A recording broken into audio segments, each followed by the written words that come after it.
Hi, everybody. Welcome to tonight's program, Christian Nationalism Today and How Can Communities of Conscience uh, Combat It? My name is Paul Golin. I am Executive Director of the Society for Humanistic Judaism. Our pluralistic social justice initiative is Jews for a Secular Democracy, and I'm joined by my co-host Laura Rodriguez, who is Jews for Secular Democracy's Florida organizer. And tonight I'm honored to welcome our guest speaker, the Reverend Paul Brandeis Raushenbush, whose bio I will read in a moment. First, I want to thank our sponsor, the Eula May and John Baugh Foundation, and our co-sponsoring organizations, Florida Now, NCJW Florida, Temple Israel of Orlando, Congregation Beth Adam South Florida, Oradam Congregation Phoenix, Secular Humanistic Jewish Circle of Tucson, Congregation for Humanistic Judaism of Metro Detroit, and the Rabbi Joseph H. Gumbiner Community Action Project, a program of the Tucson Jewish Museum and Holocaust Center.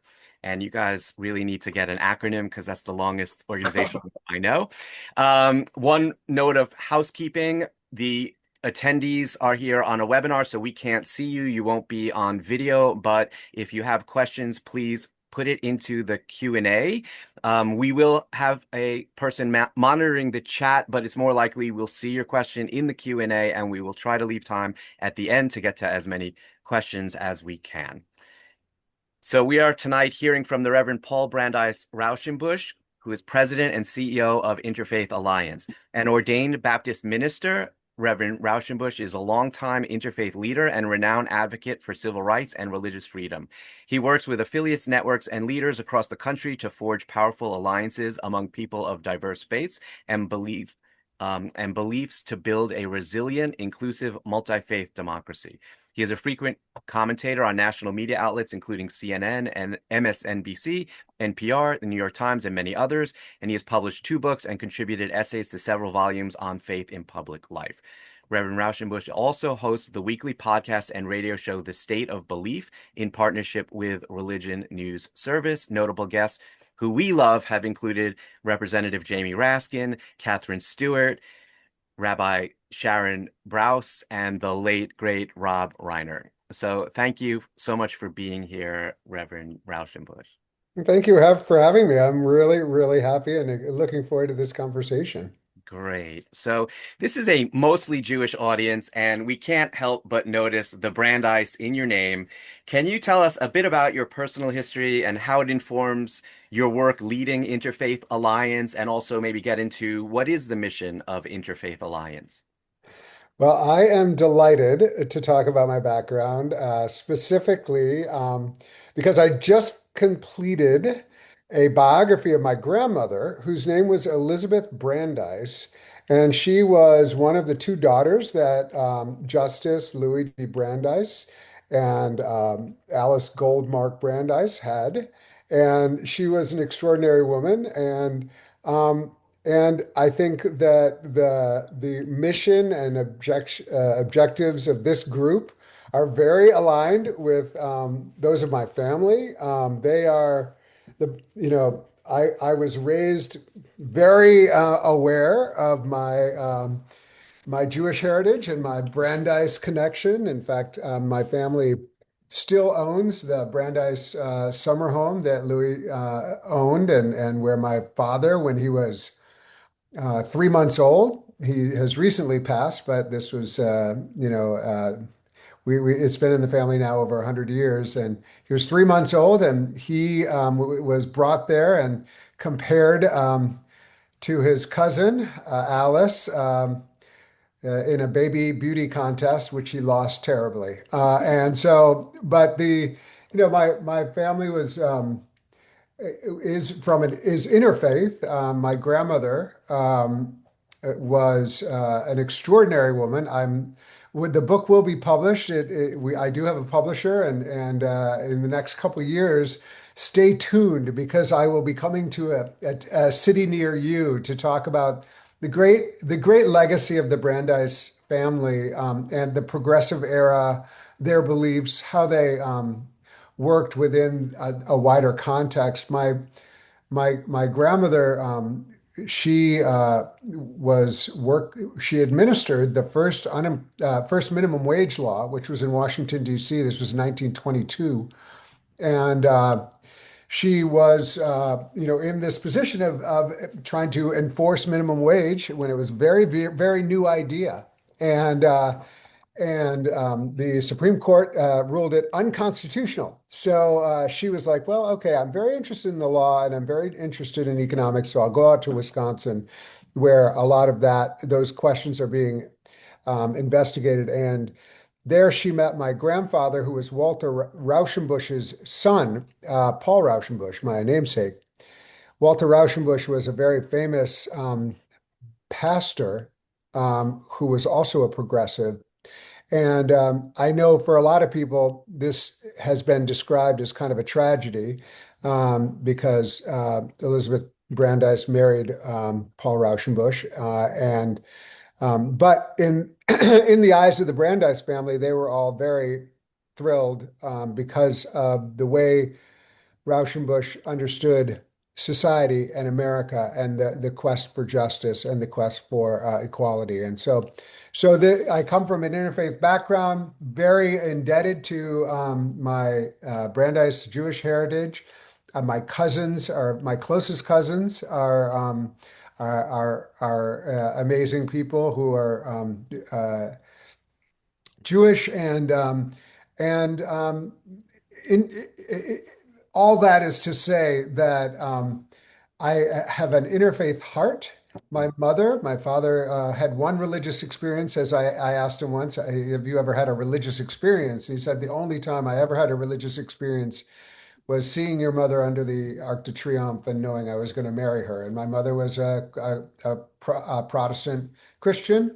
My father was happy to have us raised in that tradition, but I think the entire family has a unified vision of the need for all people in this country to feel free to practice a religion or not practice a religion. In fact, the Brandeises were intensely secular. They didn't really practice Judaism at all, aside from as they understood that through the mandates of the prophets to do justice. And so this feeds into the second part of your question is that I went to seminary and was surprising to me, ordained as a minister. I hadn't gone intending to do that, but then when I did,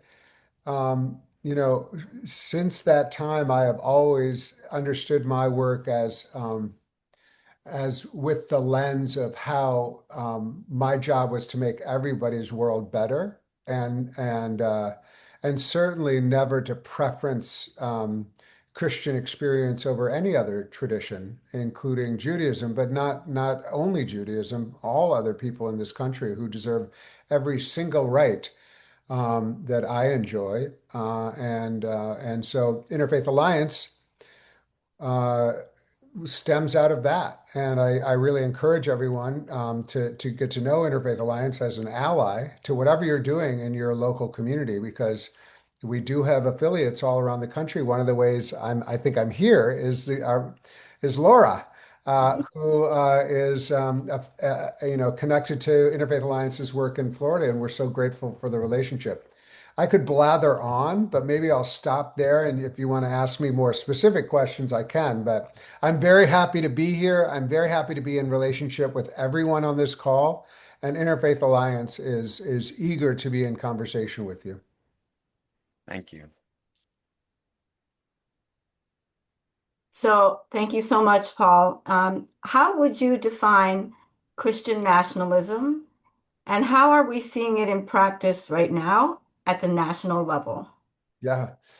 Well, Christian nationalism is kind of the opposite of what I was just describing, which is it's a privileging of a certain tradition within the United States, which is the Christian tradition, and it holds within that, this idea that we are a Christian nation, and that comes laden with ideas of, frankly, racism, xenophobia, patriarchy or misogyny, and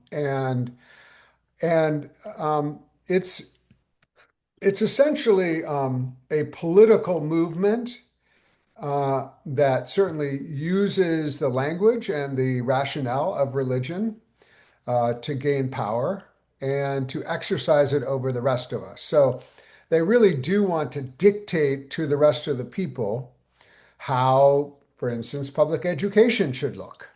And that's just one example that I assume we'll talk about. But all across the country, there are efforts to infiltrate public education by and this is a really important part of Christian nationalist playbook is playing the victim. Christians are under attack. No one is oppressed as Christians. It's the craziest thing. And so they say, you just can't be Christian in school anymore. Yeah, that's the biggest nonsense available. Listen, you can pray in school. You can practice your faith in school. You just can't have it organized by the state because that's state-sanctioned religion. And the thing that it's important to recognize about Christian nationalism, it is a rewriting of the intent of the founders. The intent of the founders could not be more clear. They understood the perils of having a state religion, and they went to great lengths to describe and to fashion a society that did not have a state religion.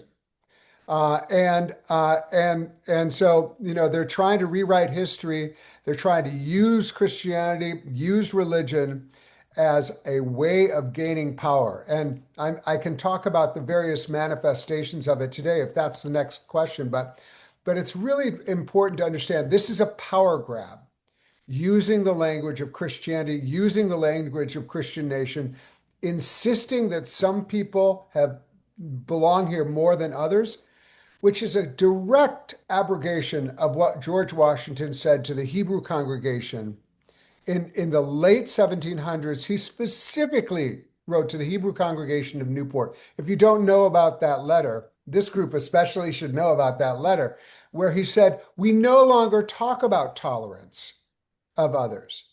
Everyone is equal. It's such an important letter.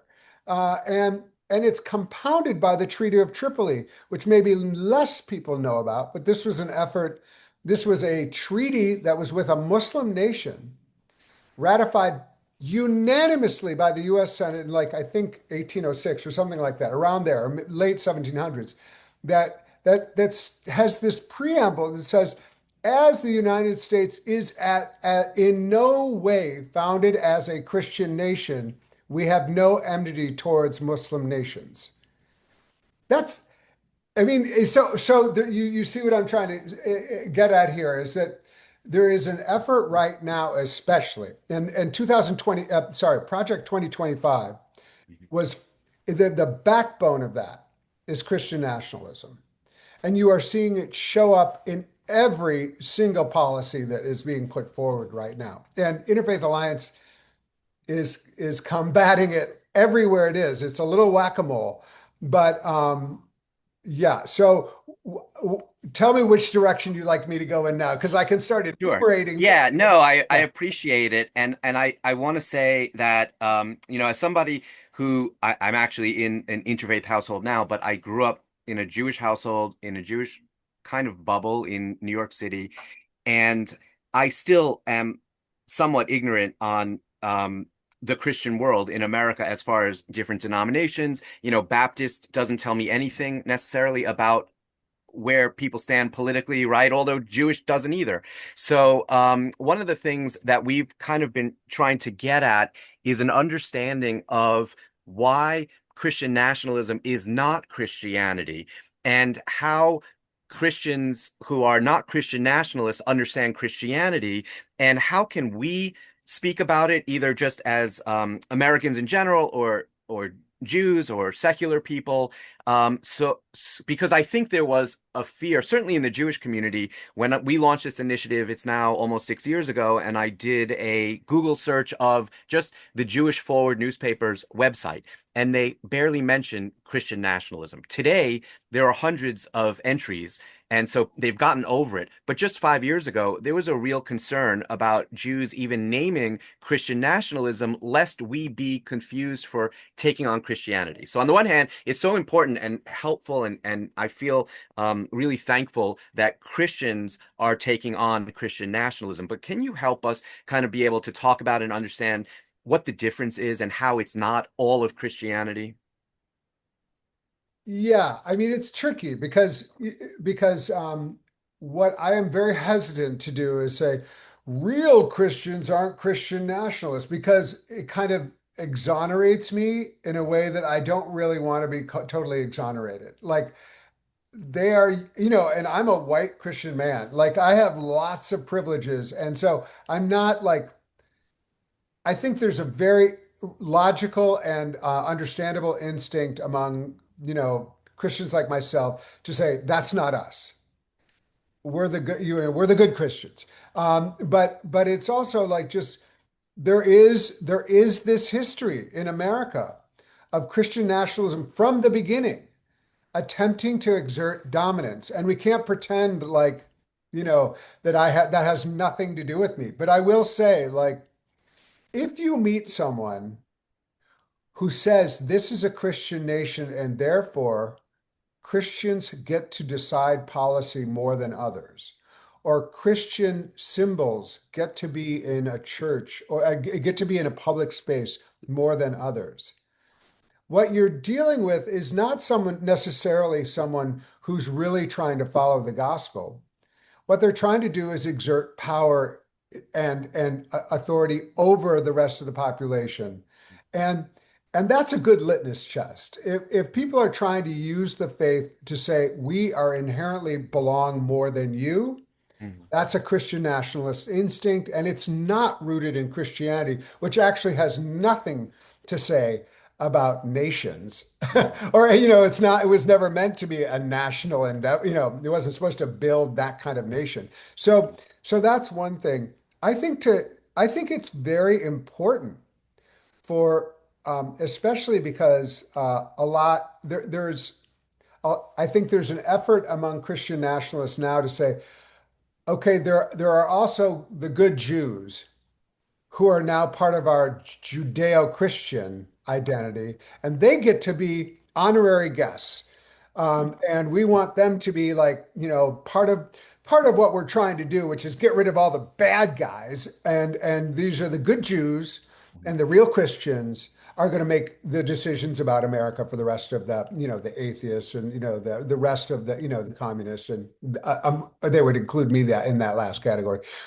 So I think that it's actually important for Jews to understand their relationship to Christian nationalism, because there are many Jews. In fact, I remember when I spoke about Christian nationalism in South Florida in Naples, there was a rabbi who said, it's ridiculous what he's saying. Of course, this is, Christians founded this country and we're so glad to be here, and, kind of reinforcing a narrative which for him, like that, and in that way gaining power within that structure. And I think it's actually really important for more, for people like Jews, for a secular America, to say, okay, don't co-opt us into that. We don't want to be your favorite subcategory. Right. Rather, we actually want an America where everybody belongs, and just insisting on that. And we don't, and just be, and don't pretend like the Ten Commandments, you're doing that for us.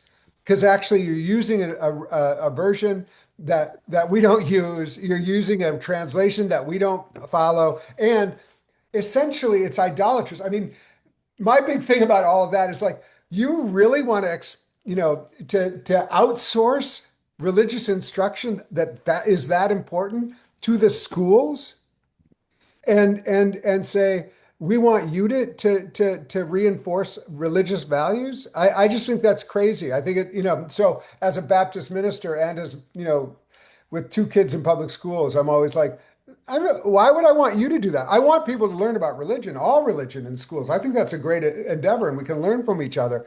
But don't put up one idea and have it be mine. And it's not mine. And you're not, and so I just think I think Jews should not be afraid to talk about Christian nationalism and recognize how it is actually an affront to American ideals. And I wouldn't necessarily, I mean, you can use to say this is concerning to me as Jews. And that has been one of the most important things in South Florida, in Naples, where we have an Interfaith Alliance. The rabbi was showing up to the school board and saying, I don't want this in there. And I think they were used to religious leaders saying, we want more religion in school. It's like, no, we don't want that.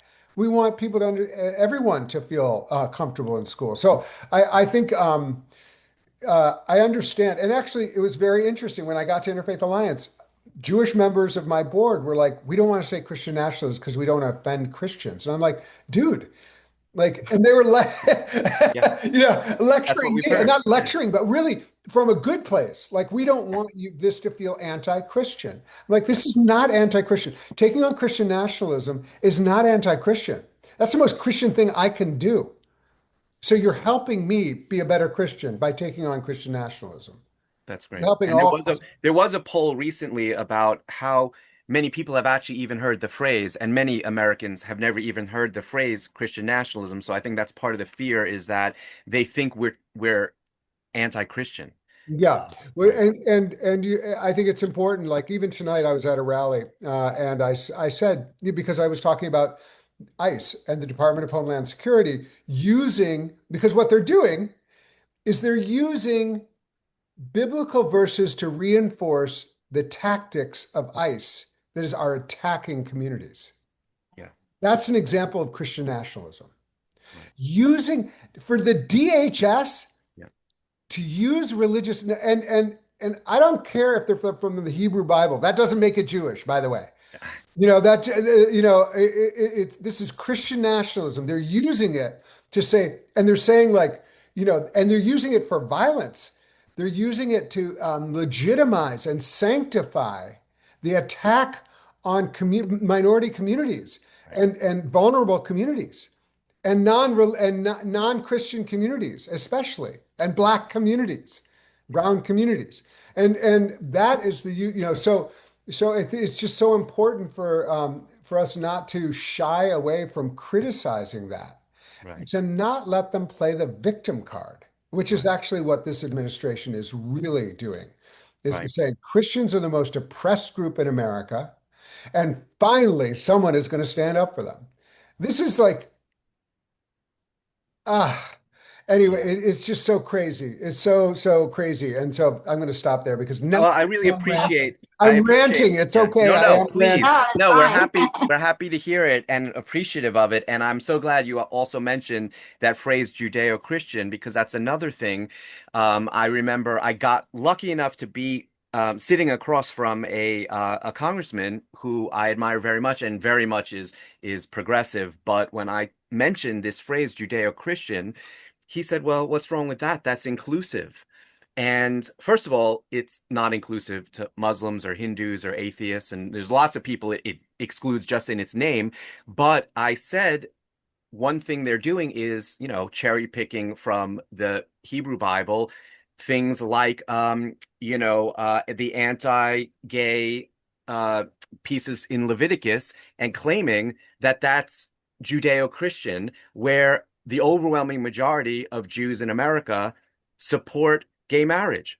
I So mean, it's it's not it's it's not Judeo. absolutely crazy. Yeah, yeah. Yeah. And also, like, there is a history, and there it was. Let's remember there was a history when it was really important, and this is now 100 years ago, when Christian denominations realized, and actually, like, my great grandfather Walter Rauschenbush became good friends with Stephen Wise and a lot of the Jewish leaders, and really believed in this kind of showing of solidarity with rabbis and clergy. And by the way, my grandfather was not the only son of Walter Rauschenbush to marry a Jew.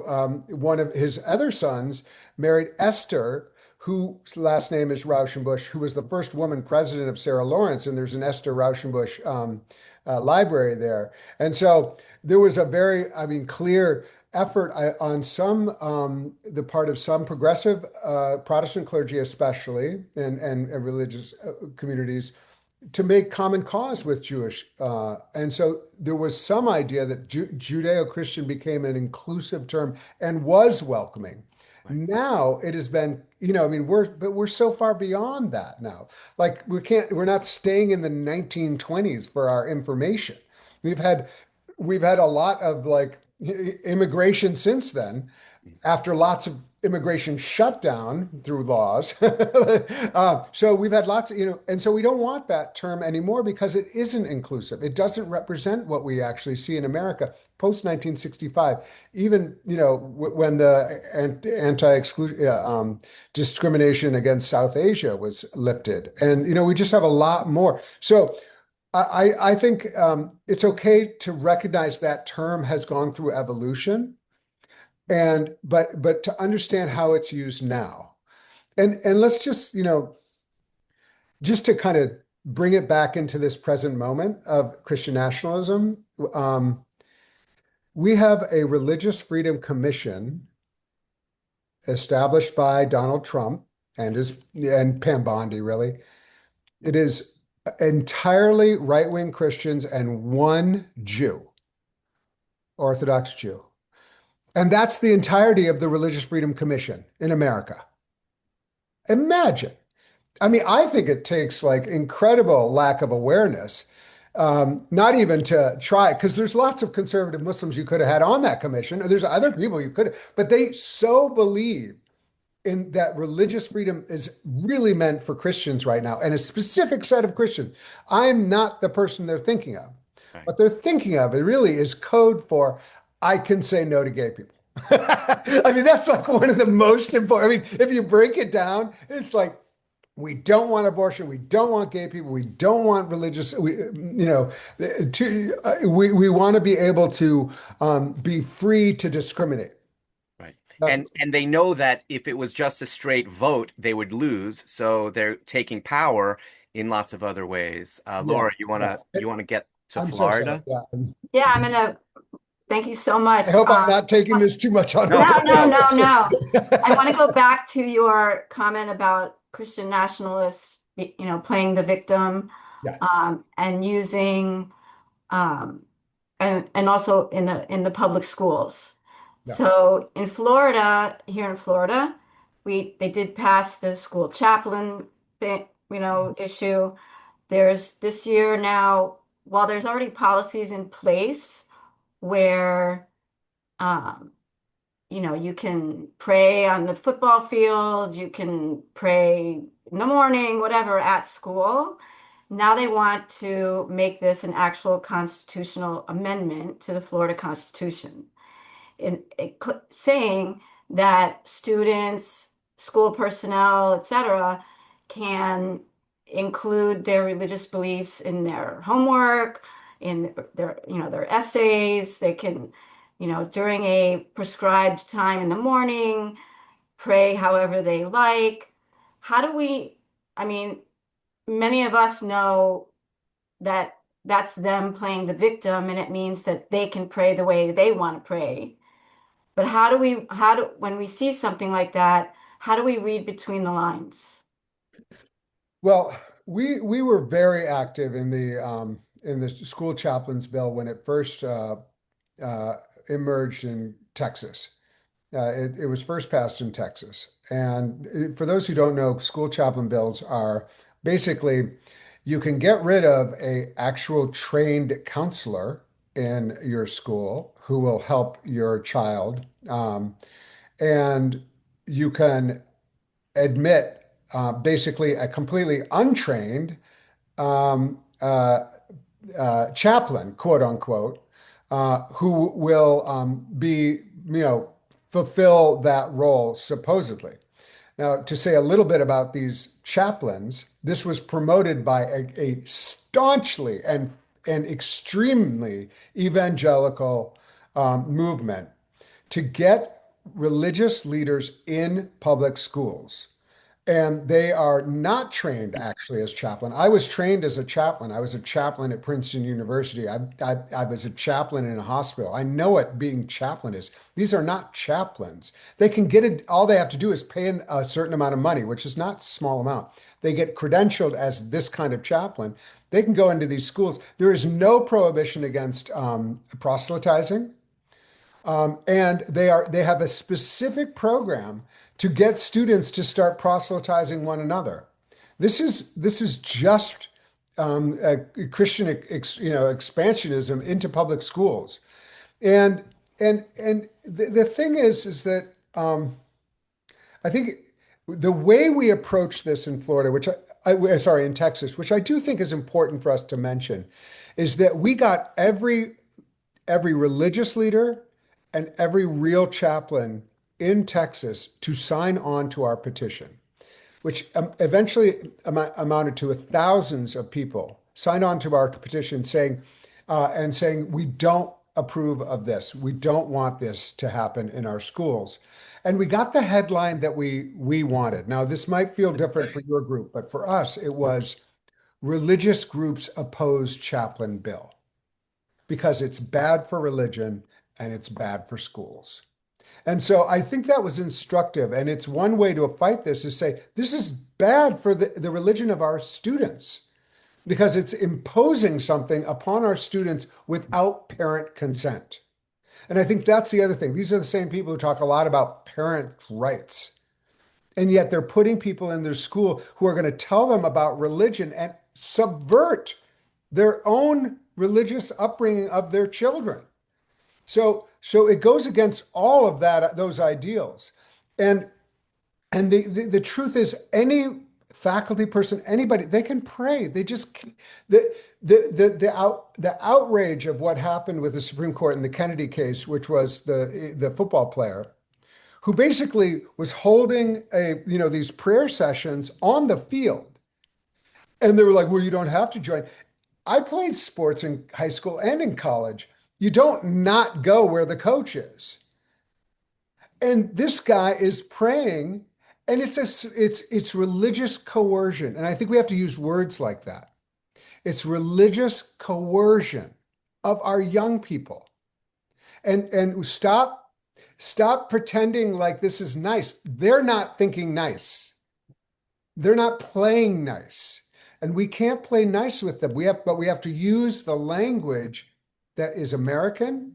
I mean, very like that gets into the root of who we understand ourselves to be, which is everyone has freedom to practice our religion as we want. Parents' rights to have control how their kids understand their faith, and not subverting our public schools, which are meant to for our kids to thrive, not for the teachers to have freedom to impose their own faith on our kids. It's crazy. And I don't understand why conservative religious people support it. It goes against everything they claim to believe. Well, I mean, I had seen in the chat someone was also kind of asking about the perception by Christian Christian people in America who may hold Christian nationalist views without even necessarily seeing it as a bad thing. And I think part of the issue that's happening is there is increased diversity in America. There was and you had mentioned the concept of privilege. There was broad privilege, and now there was, at least until very recently, growing equality. And for people in positions of privilege, that may feel like inequality, but really it's just everyone else kind of being raised up to the same level.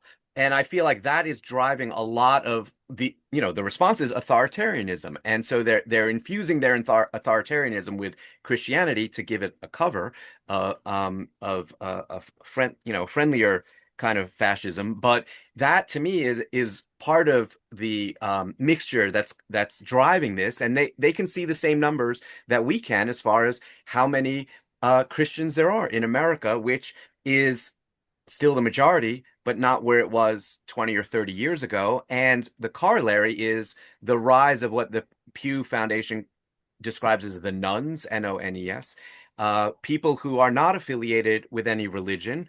Um, the majority of those are not atheist agnostics, but I'm an atheist. I'm Jewish, and I'm an atheist.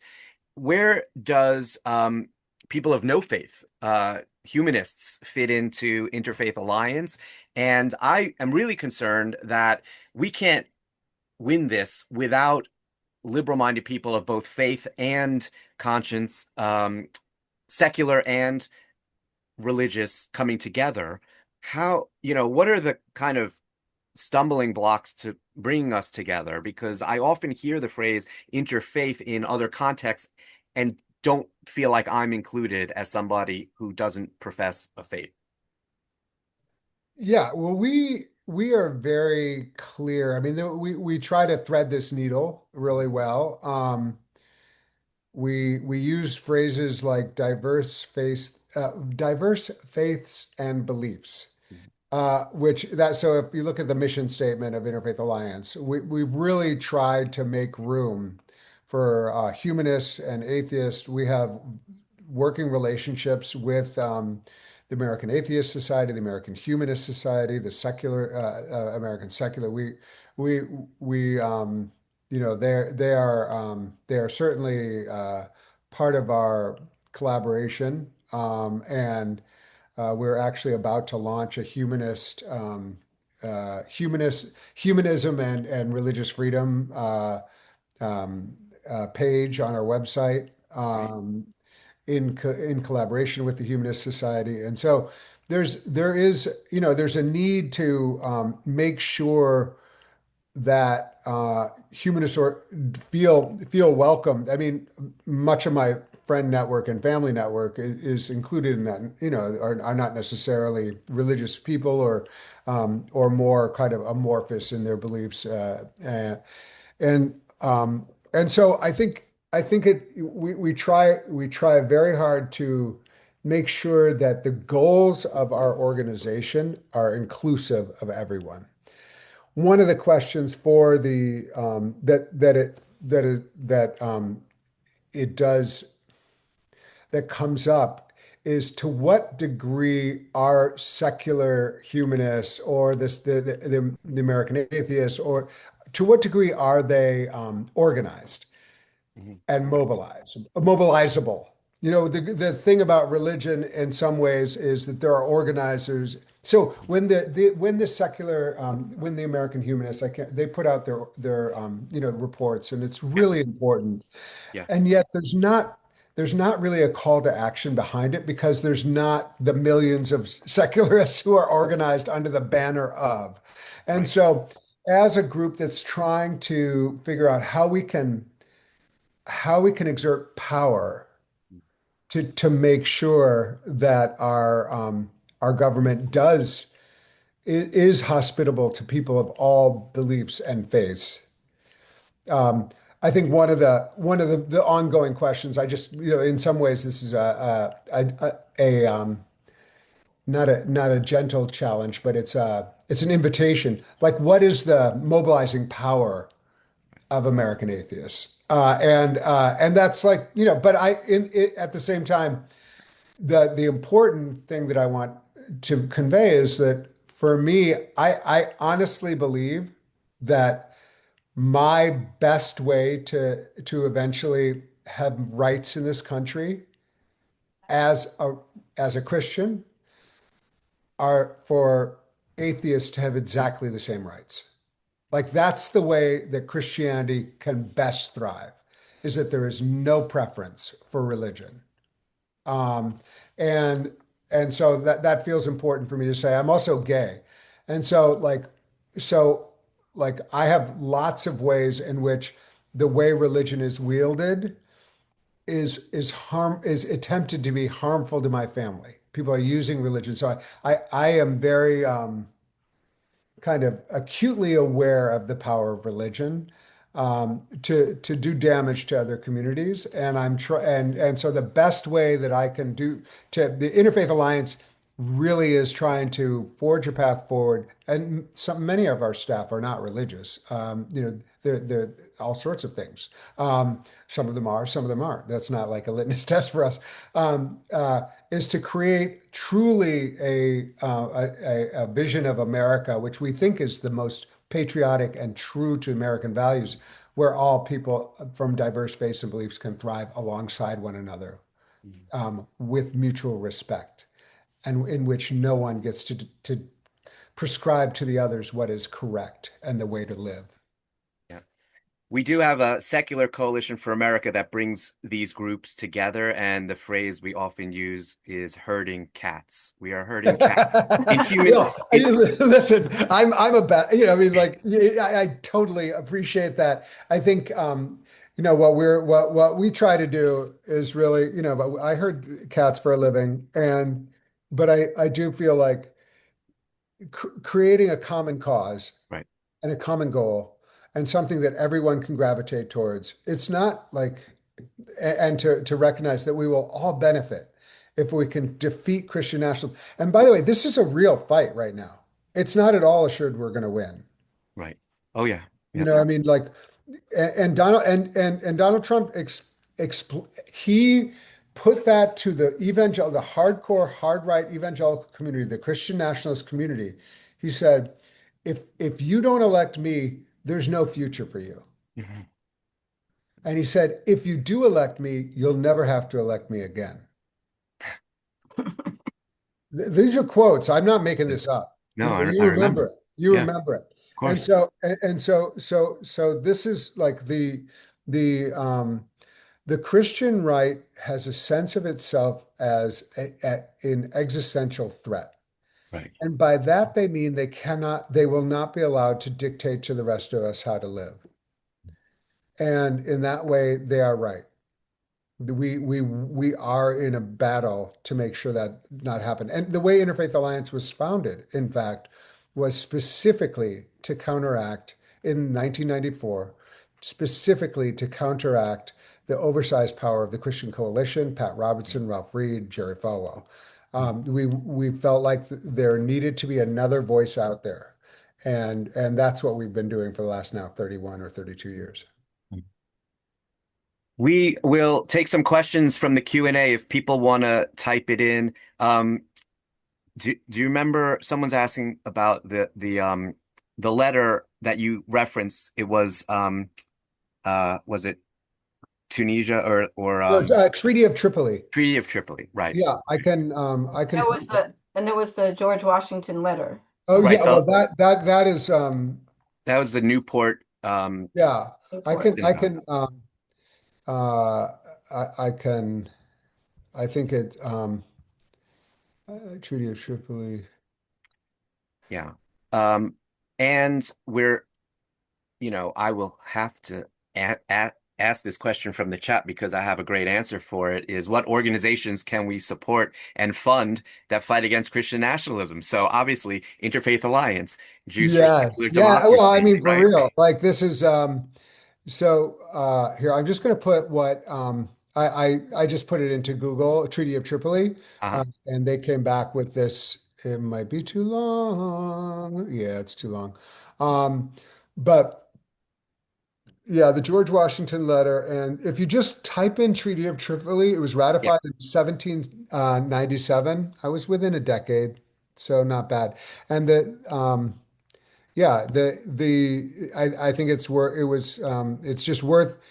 knowing about because most Americans do not know about this, and especially that the founding fathers, founding wave, I guess, uh, yeah, I guess they were all men. The founders, all ratified it unanimously, and it had the phrase, "We are not founded in any way as a Christian nation." That's I think a powerful reputation that if you put it out there, people are like, "Oh my God, I didn't know that was." These are, and half of the Senate at the time were original signers of the Declaration of Independence. So Mhm.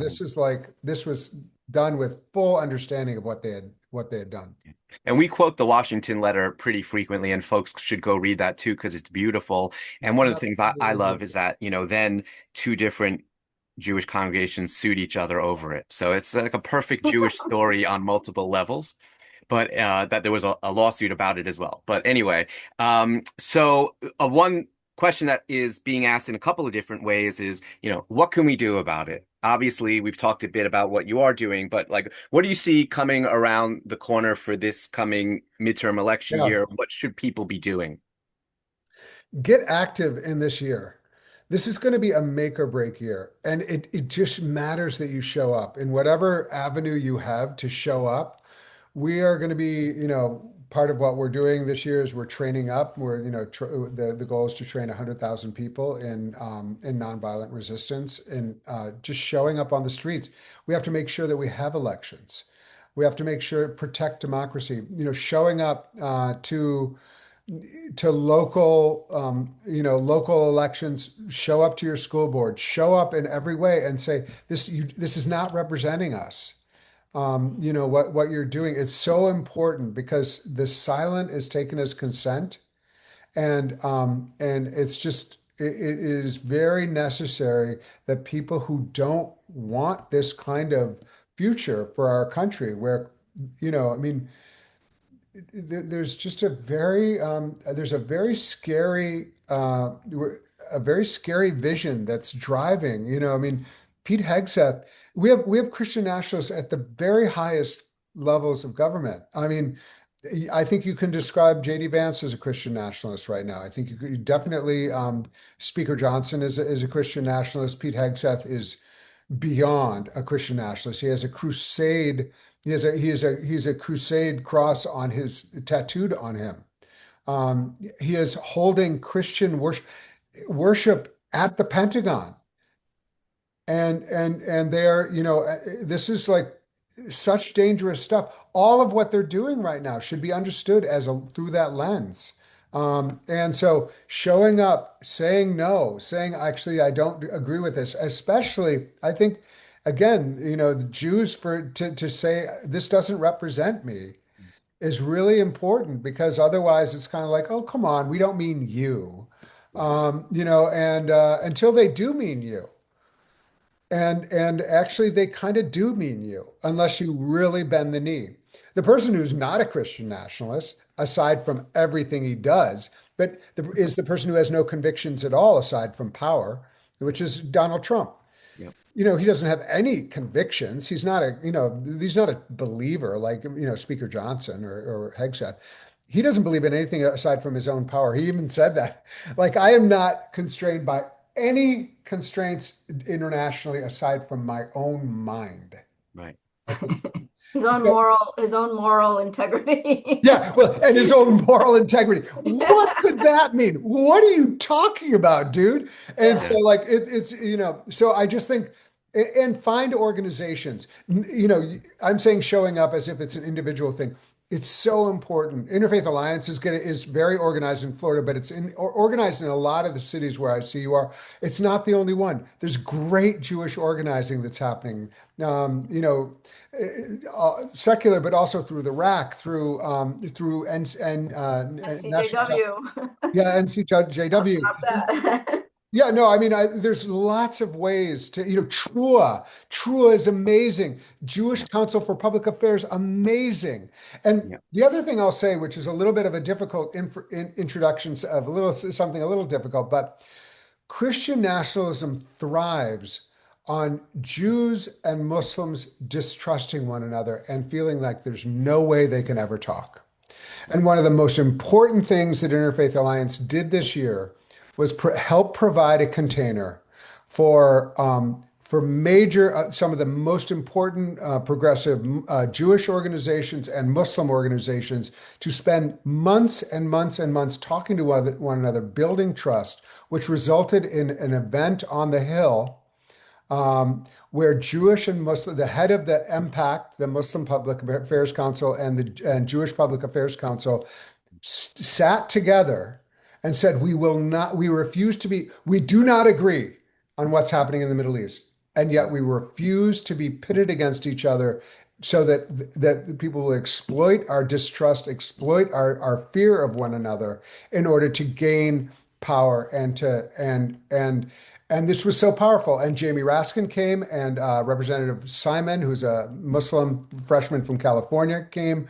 And it was really important that they came to these folks came and showed up and said, we see what you're trying to do, and we refuse to let it happen. We have to find ways in the future. And one of the trainings that we're offering in the coming year is reimagining interfaith, which actually, Laura, you were there. When it was introduced, like it's helping people with the tools to talk to one another without recognizing you're not going to agree on everything, but recognizing that there are vested interests in one another coming together right now. And so that's another thing is find ways to talk to our neighbors and show up for one another. I think it's just so important.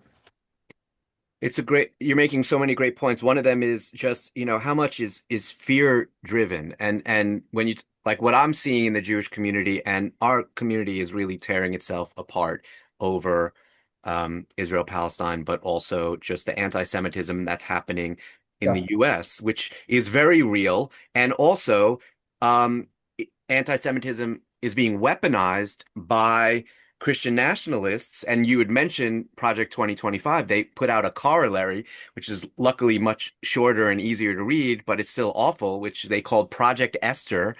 Which Uh, no Jews worked on, by the no, way. right. And I know that because they referenced the Reformed movement, where if you know anything about the That's the thing you denominations, cannot say. that's That's the first thing you're corrected on. exactly, exactly. So I knew right off the bat.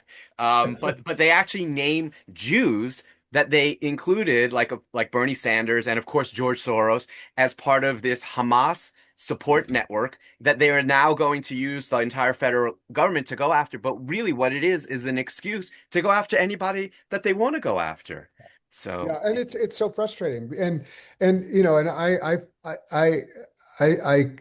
the pain of this is that anti-Semitism is incredibly real right now. I mean, look right. what happened in Mississippi, Yep.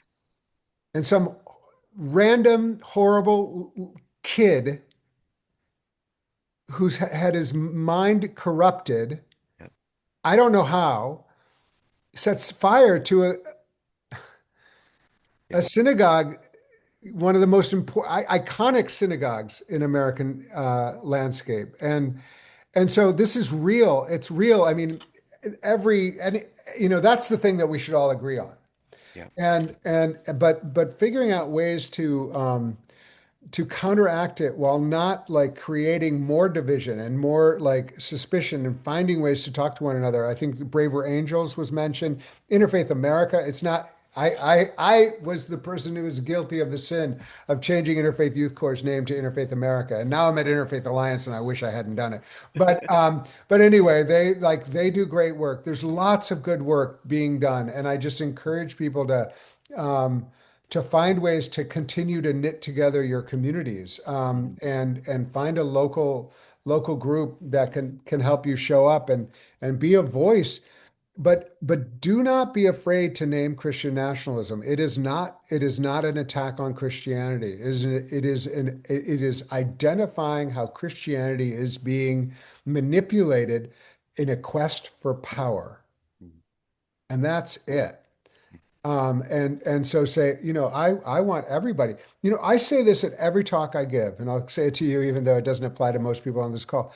I want conservative Christians to have freedom. I want conservative Christians to have every freedom to practice their faith. You can be the most orthodox in the world. I'm fine with it. Practice it in your family, practice it in your church, practice it in your daily life. And in fact, you can condemn me and my life, and that's fine. I don't care. But you can't not give me a sandwich. Right. You can't, we have to be able to live side by side. And we have to be able to have a community. We have to figure out a way to live with people who we totally disagree with their lifestyle. And so I want conservative Christians to have freedom. We should want that for everyone, just as I want every atheist to have their freedom. And that should not be a difficult question for Americans. Right.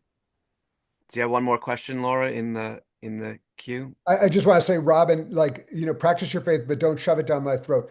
One phrase I like to use is this phrase, your right to swing your fist ends where my nose begins. And for me, it's like your right to practice your faith ends where my life begins. Right. And it doesn't mean that it's your life. Great. Do it. But you can't impose it on me. And the way that they twist the imposing of Yeah. um Yeah. is about just our existence is imposing on them, right? Yeah. So they would make the same arguments, but the things that they're arguing against is about the existence of LGBTQ people, the equality to have marriage or, Yeah. all of these other things, Yeah. which is not hitting their nose when we're swinging our arms in any way. No, I mean, I just think we have to be clear. It's like this is a message old as time. Like we're going to control women, we're going to control women's bodies, we're going to control people's make their own decisions about abortion. I mean, this is and yet the irony of all of this. I mean, it's not a big irony, but it is important to name. My tradition, which is Baptist, is all about soul freedom. One of the reasons I like my tradition is the idea of soul freedom. People have individual rights to make decisions about their own conscience. The Southern Baptist Convention wrote an amicus brief, a friend of the court, a brief in support of Roe v. Wade, because they believed in soul freedom, and how far they have come. The Southern Baptist Convention passed a resolution saying that one of their main priorities going forward was overturning same-sex marriage rights. And I mean, just like try to imagine that my right as a religious person to marry the one who God sent in my life, and we were married in the church, and our children are baptized in the church. To and their goal, these people, soul freedom people, is to overturn and tear apart my marriage. So this is where and the last thing that we haven't mentioned, but it's worth like if people haven't really been tracking it, is the Anti-Christian Bias Task Force is another manifestation of this. And so Interfaith Alliance has been, we've actually sued to the government to find out how this is being operationalized. And we're also like, this is, we're also taking on the Religious Freedom Commission and saying it just is not, there's no way you can do it. These commissions are supposed to be representative of the American population. There's no way you can say this is a representative commission. So we're also bringing a lawsuit against them on that. Yeah, unfortunately, the end terminus of where these lawsuits go are a Supreme Court that often feels like it's Christian nationalist as well. Yeah, I So, agree. But however, like a lot of this is really about whether or not we're going to be successful in the courts. What we want to do is raise attention and focus on this and say, is this really what you want, America? yeah. Because ultimately, this will be stopped by a change in administration. Well, one thing people can do is call their elected officials. And one of the programs that we run at Jews for Secular Democracy is an online a webinar called Call With Us, where we talk about what it takes if you've never called your congressperson, how to do it, how to find them. And we actually pick an issue. We give you talking points, and then we put the webinar on pause while we all go make our calls, and then we come back and kind of debrief on how it went. Our next one will be January 27th at noon Eastern, and the issue we're going to talk about is voter suppression. One of the issues is people coming out of prisons are not given IDs and therefore can't vote and can't do lots of other things to rehabilitate their lives. And so we're going to be calling our representatives about that. So please join us. But I want to be mindful of everyone's time. So I want to thank you so much, Reverend Rauschenbush, and I want everyone to get involved with Interfaith Alliance. This is really helpful, and I really appreciate everything you had to say. Thank you. And I just want to put a plug in for any of you in Florida. The Interfaith Alliance is taking all of our interfaith groups in Florida to Tallahassee on January 21st and 22nd. We're going to be advocating our lawmakers to do to do not what they're doing, basically. We're going to be talking about immigration, voting rights, and redistricting, etc. So if you want more Yeah, that's information, I will put my email in the chat if anybody from Florida is interested in attending. And Great. yeah, yeah, I'm really excited about this is at the end of the month in Tallahassee. We're Interfaith Alliance is gathering people from all corners of Florida to come to Tallahassee and let their voices be heard. And I think, one of the things, just the last thing is like it matters that that we show up. It really, really matters. And people so are so hungry for, for community and solidarity. And so I just encourage everyone to show up for these kind of events. And I really thank all of you for being a part of this. And thank you, the Jews for Secular Democracy, for hosting me. Thank you. Thank you so much you. for your leadership, and we look forward to working together in the future. Thank you, Thanks, everyone. everybody. Bye bye.